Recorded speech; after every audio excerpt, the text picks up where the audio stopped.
been a while, hasn't it? This is going to be like very much like a catch up kind of ramble. Hi, how are you? How you doing? If you're in school, was finals okay? Um it's always so hard to start these things because it's like I have so many things to say. And even recently, it's just I feel like I've been kind of slacking, except I haven't been slacking. I've actually been very much focused on something in my personal life, which I'm about to explain to you now. And things are looking up for me. I just want to offer some explanations as well as some of my plans coming forth in the soon future, in the near future. Yeah. I did just record about four, three, four audios plus like part of a demo reel because I've been meaning to get that done.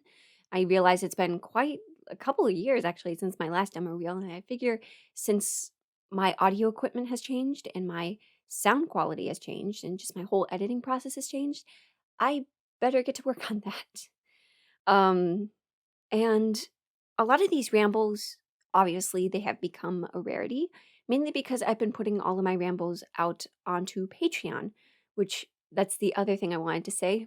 Thank you so much for another month. And thank you for staying and sticking around and supporting me in any way that you have. Just thank you, thank you, thank you. And because I hit my Patreon goal, I was able to afford a new art commission. And I have it. If you've probably seen me tagged in it on Twitter, if you follow me there. But that is going to be, you are going to see that in the next audio coming out, especially since because it is Pride Month. And I do plan on doing something for the little girls. I know it's a very, very high demand. And thank you so much for your patience. It's just thank you. Thank you. Thank you so much. Thank you. And I'm really glad that I'm able to do this ramble because one thing that I am planning right now is I want to do another survey or another soul searching form rather. It's just because I feel sort of out of touch with how my content is doing. I know that YouTube is kind of making it hard for all voice actors actually because actually the other day Icy Narrates did a Yandere audio, but then he got limited monetization and he got mad about it and then he had to repost it and like change the whole wording, which I understand that is kind of something that I've been struggling with too because practically all of my mommy dama audios they aren't monetized and yet they get the most action and it upsets me a lot. However, I recently also did a Yandere audio and that didn't get demonetized. So, YouTube, what are you doing? What what is it? What's wrong? I'm I'm just so scared. And that's really why I want to do a soul searching form because one of the questions that I wanted to ask was would it be a good idea to start making like some kind of like a mega folder or like a Google Doc just so all of my audios or my exclusive audios rather, or actually fuck it, probably all the public ones too, could be all downloaded under one roof.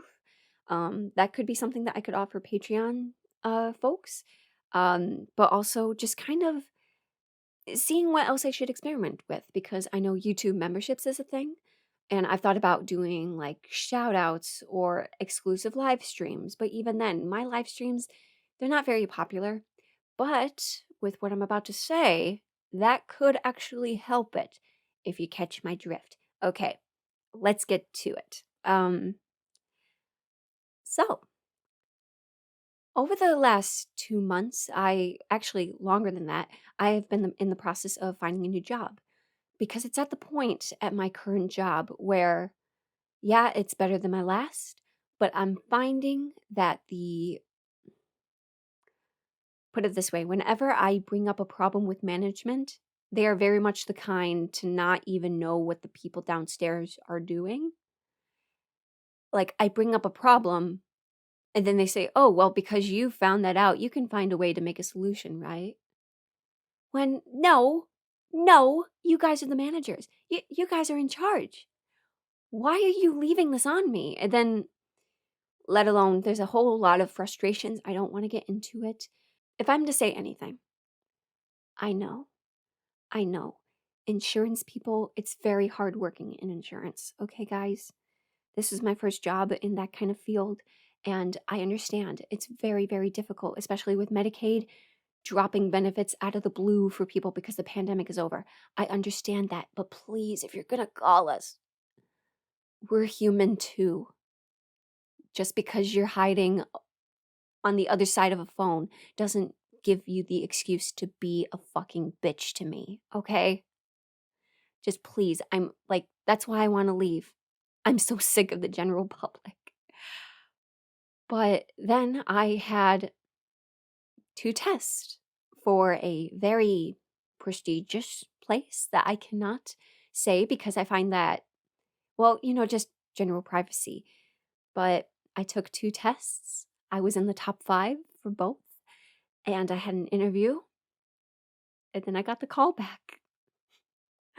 And I'm so excited for it. It's just, oh my God, I'm so excited to not work on Saturdays anymore.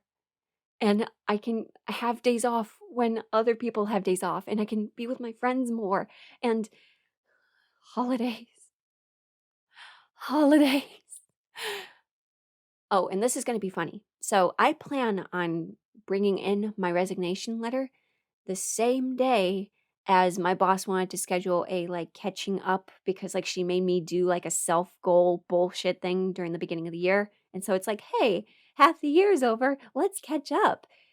Well, I'm going to walk in there and be like, oh my God, you're going to be so pissed. I mean, this is going to be the first job, honestly, where I don't want to leave on a bad note. And that's a good thing. Even though I feel like I'm being treated like shit, I still, this is my first time actually writing a resignation letter, and it's so much fun. I love it. I love this so much. I'm so excited. Okay. And let's see, what else is there to talk about? Oh, while I am in the process of transitioning into the new job, I also just wanted to warn everybody I will be taking a vacation in July. So I actually don't have the specific dates yet, but every July I go out on vacation with my family, and I just want to be away from the technology for some time. So I'm going to give myself a break sometime in July, and I will let you guys know about that. Um, I guess another thing that like I could touch on because I feel like some people might be curious. I went to the doctors recently because I got diagnosed with generalized anxiety disorder. And it's very fucked up when you realize that your way of thinking and the way that you have thought about things your entire life is actually bad for you. The overthinking and just the anxiety. I couldn't even recognize anxiety. I just thought that everybody else would feel this way. How after you leave a party, you're suddenly wondering if you did the right thing. Or it's not even like the constant prepping before a social situation, that too. I mean, it could be with autism and all that, but either way, I figure enough is enough. I need to go to a doctor. And yes, I got the duck beaks. I everything's healthy down there, so lucky me. But I learned something else. I was given a couple of options in terms of mood regulation and depression. And one thing they offered me was antidepressants. The other thing was a form of birth control because I didn't even know this. There are different kinds of progesterone. Because when I was on birth control originally, I was just like, okay, everybody starts the day off maybe at 80%. I would start at like 60%. And that was just the way life was. And whenever something bad would happen, a normal person may be able to rationalize everything and understand that it's not the end of the world. But me, my percentage, it's in the negatives. We're down there. We're off the screen.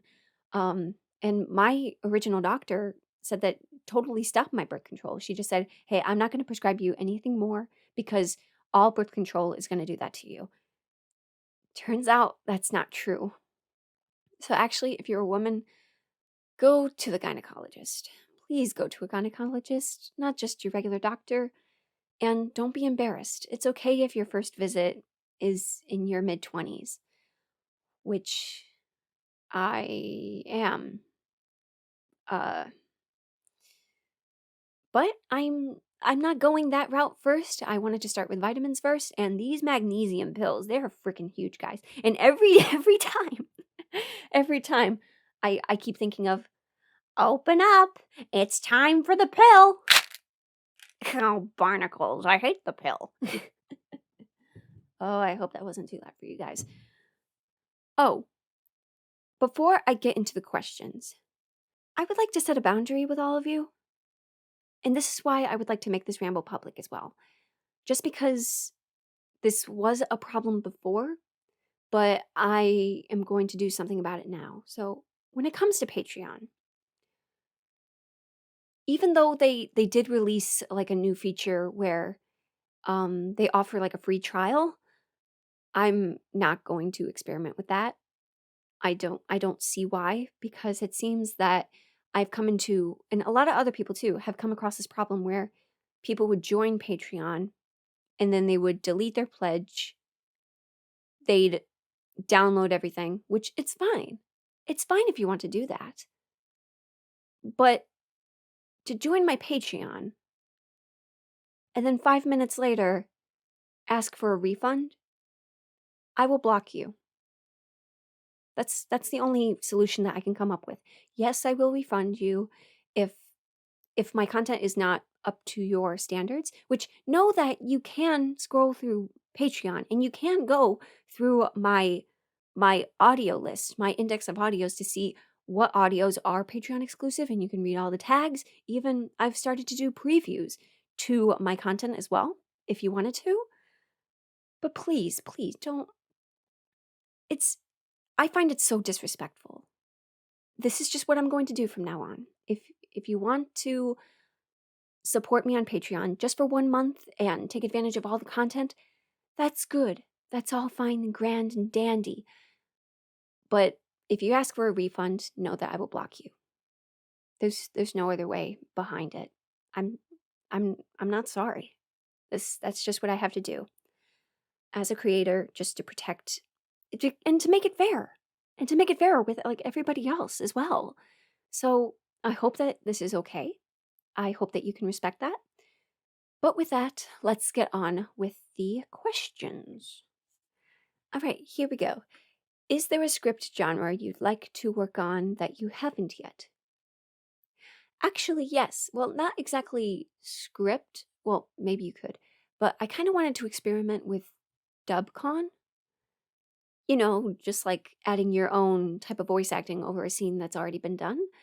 The only problem I can come across with that is copyright reasons, so I'm not sure if I will experiment with that, but that has been something on my mind. Are you a military personnel? No. Will you do an autistic ABDL audio? I would love to see one. I have thought about it, but th- probably not. Just because doing ABDL and autism audio separately, that is very niche on its own. And even though that is like part of the reason why like some of my most popular content, to mash them together, I find it kind of difficult on how to actually make it for everybody. So maybe one day when I become a better writer, but as of right now, not anytime soon. Do you think people bullying people with autism is bad? Of course it is, and I hate you if you do that. When is your birthday? January 14. Will you do an autistic ABL series? That was already asked.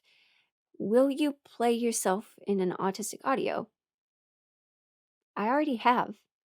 And it's called I Feel Loved. It's not safe for work and on Reddit. 18 and up, mind you, but that is one of my favorite audios that I have ever done, honestly. I'm actually thinking about doing it again. I have a project in mind that may involve other VAs. It may involve a collaboration, but I feel like if it's a huge collaboration, I want to pay people, but I want to be in that position where I can actually pay people for their contributions. So, more on that in time. I will let you know. How old are you? I am 26. Do you want friends or not yet? I do. I do. but sometimes I'm not ready. Sometimes I'm not in the mood. I gotta work on that in my own time. How did you first come across the ABDL scene? And what has been your experience with it, however direct or indirect it's been? You know what? I believe I was asked this before and I didn't have an answer, but I went back into the subconscious of my brain. And I remember my first interaction with ABDL audio. And I came across this video on YouTube. Well, it was like kind of like a mini series. I'm not sure if it's still out there. I think it's called Secret Life of a Call Girl. So it's this call girl, right? Or this escort. And it's basically her stories about, men and what they've paid her to do. And one of those men paid to have her be a mommy dom, or it's just she opens the door and he's sitting on the floor with a binky in his mouth and wearing a diaper. And she, of course, she's scared because I don't think they talked about it, which they really should have talked about consent before that. But I just remember opening the bathroom door, seeing him, and going, ah, what the fuck? It's there somewhere. Maybe I'll link it in the comments if I can find it. But yes, that was my first interaction with ABDL, and I was curious. I wasn't disgusted. So that's the answer. Do you think your writing has changed slash evolved at all from realizing your own asexuality? Or are you largely tapping I'm assuming, sorry. Uh or are you largely tapping into the same creativity you always have been? That was difficult. I'm not saying it again. Okay. I find that since coming out, I feel a lot more comfortable in I mean, I still sometimes feel uncomfortable when it comes to like the not safe for work audios, but I feel more comfortable in myself knowing that I have the choice to not. And just kind of like expressing how, hey, it's like sometimes I desire connection, sometimes I don't.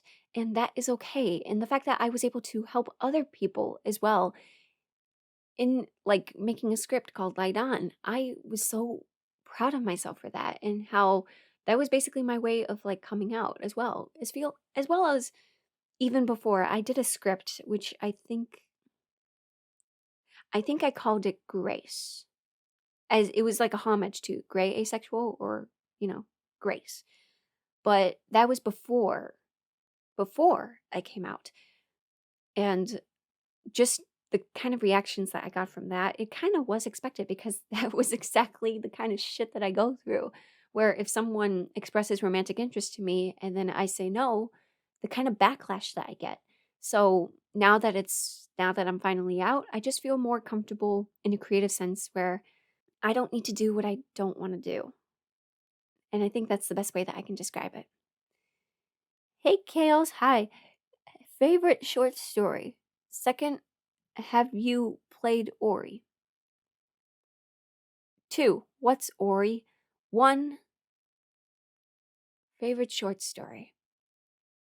Actually, so if whenever I think of short stories, I think of scary stories to tell in the dark. And from that, oh, there was so many. I don't know if it's actually in there. I don't know where I found it. But off the top of my head, I remember there's a short story, it's a horror story, called Old Tom Comes Home. Something like that. And I believe, yeah, that's the last question that I got. And if you have any more, feel free to send them my way and maybe I will answer them in the comments. And so I wanted to just thank you again for all of your support. And, oh, so you want no one between your legs. Happy Pride.